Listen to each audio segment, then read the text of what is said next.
Hey guys, and welcome back to Twisted Plastic RC. Today we are still working on the Traxxas Teton, and we are going to replace the steering servo with a metal geared steering servo from Traxxas. Not doing any aftermarket parts on this one. One thing that you will have to do, no matter which steering servo you get, it would appear, is that you need to cut this line down to make it a lot shorter. This comes in about triple the length it needs to be, so I did have to cut it, get a soldering kit, and solder it back together. It does work. While it's not pretty, so don't judge that too much. But it does work. So we're going to go ahead and put that in the truck.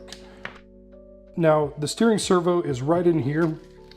It's this blue box and it's got a black mount around it. So we do need to remove that. And then we have two screws, one on each side here, that we'll need to pop off so we can get into the wiring here and the plugs. So not a lot of crazy disassembly. There is a little joint here that we'll have to reassemble. Nothing too crazy there though.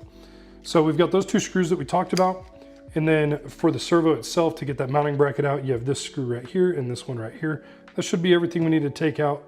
It is a little tight to get in there, but we'll be able to work around that. We'll need a Phillips 1.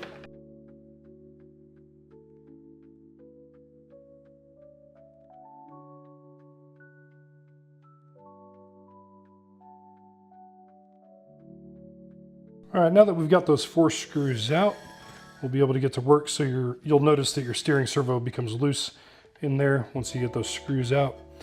And then we'll pull up here.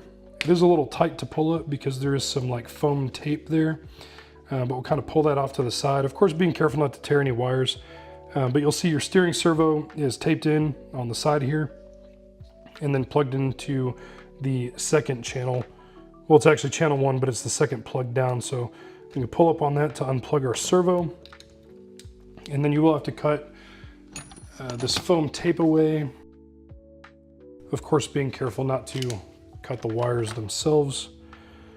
And then we'll peel that away and get the wire out of there. Now that we've got our wire out of the way, the steering servo pull out there, and then we'll need to disconnect these ball joints. So pretty simple there, you just twist and pull it off. So we have our joint taken off there. We'll go ahead and pop that off. And then we'll use that for our new steering servo. You do want to take the housing out and take that wire out of there. Now you have your old servo out. We'll go ahead and put the new one back in. So we're going to take this ball joint off and put that on the new steering servo. All right, so we've got our ball joint. We'll go ahead and put that back in to our new one here.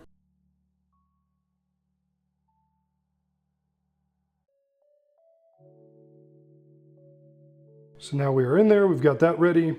Steering servo is set up as close to the center as we can, and then we can go ahead and put our mounting bracket back on there, and it will go on in this orientation where the flat side is facing forward, and it will rest down just like that, so it should be flush.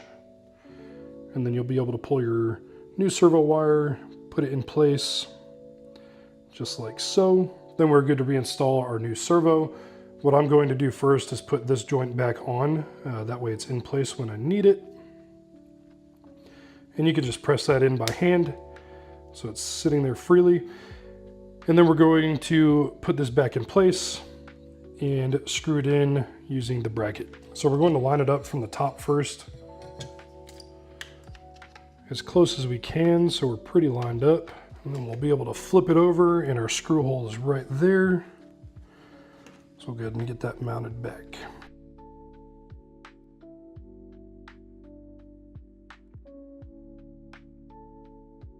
So now that we've got the servo mount back in place, we'll go ahead and plug it back in. Make sure it goes into the right spot that it came out of. This is where it gets a little painful working on these things because it's a tight space in here. So.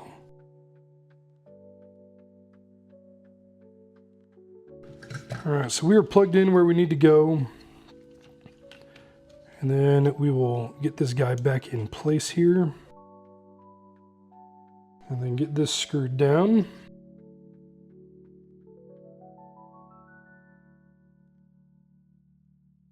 All right, now as you can see, we don't have a bunch of wires hanging out anywhere. We do have a little extra than I would like, but you can't be perfect in all aspects, and it stays out of the way, which is perfect.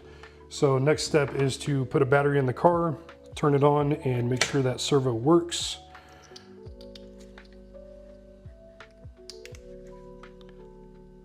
So before we turn the car on, we turn the transmitter on. You want to make sure that your trim is set as close to 0 as you can be. Then we'll get our car turned on here. And let's make sure it turns. So we've got a working servo in there, that's perfect. Now, this servo is just fine. I didn't need to replace it, I just wanted to replace it. So that's why we put in the metal geared one, just to replace it with something a little stronger. But yeah, everything's in, everything works good. And we'll drive with it like that for a little bit. We shouldn't have any problems at all. And thanks for watching, guys. If you liked it, of course, like, comment, subscribe, all the good things. But stay tuned, we're gonna keep having videos come out, whether it's on this car or the Mini Max that we just got. We've got some plans for that as well. So thank you for watching. Tune in next time.